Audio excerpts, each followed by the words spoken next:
guys, it's Shadow the Rat, and for today's video, I'm going to be showing you how you can make a net for your rat's cage. And I'm going to be making mine out of this cotton rope. I will have it linked in the description if you'd like to use something similar. However, you can also use something like jute string, and that's actually what I used for my first net that I used in my naturalistic cage tour from a while back. So you can use something like that instead if you'd like. However, just keep in mind that that sort of material is a little harder to tie and manipulate, so it's a little bit easier to work with cotton like I am in this video. As far as materials go, for this DIY, you're going to want some string. Like I mentioned, this can be many different materials, but I'm using cotton rope myself. And you want this to be fairly thick, because even though it's a little bit harder to work with thicker versions, it's going to be much sturdier for your rats, and they're going to appreciate the net more. Now on top of that, you're also going to need some scissors, some hot glue, some clips to attach the net to the cage when you're done, and finally you'll also want some duct tape. So you're going to want to start by cutting out 4 long main strings for your net.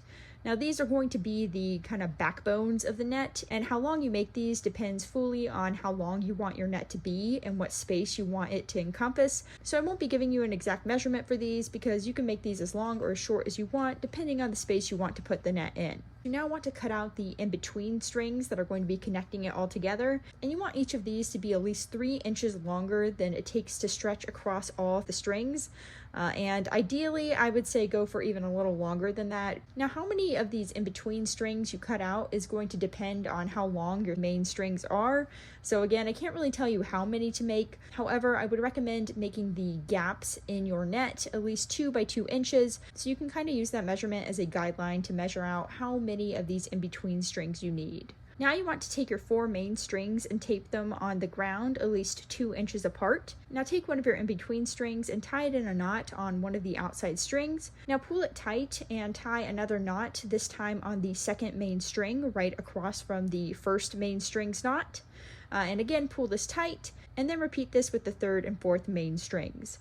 Make sure that you're leaving around 2 inches of in-between string between each of the main strings, and try to ensure that the main strings don't get pulled too closely together when you're tying each in-between string knot. Now once you've done this with one of the in-between strings, go ahead and take your second in-between string and do the exact same thing, only move it down 2 inches below the first in-between string. And continue to repeat this for the rest of your in-between strings until you have a fully formed net. And your net should look like a grid pattern at this point, with squares that are around 2 by 2 inches each.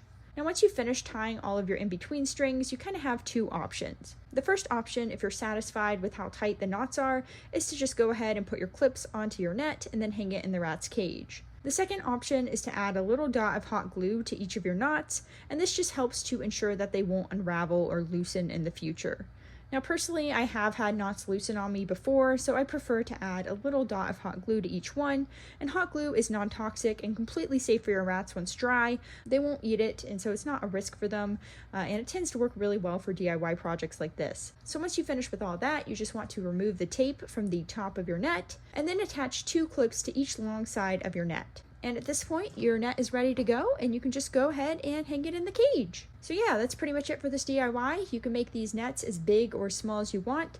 I used 4 strands, but you can easily use 6 or 8 or however many strands you want, so it can easily go across your entire cage. This sort of DIY is just super fun. I think it looks really cool and really nice in the rat's cage. The rats really like to use it to climb around on, and it's definitely a lot cheaper to do this than buy these nets online fully formed. So yeah, that's it for this video. I hope you guys enjoyed this DIY, and I hope to see you next time. Bye!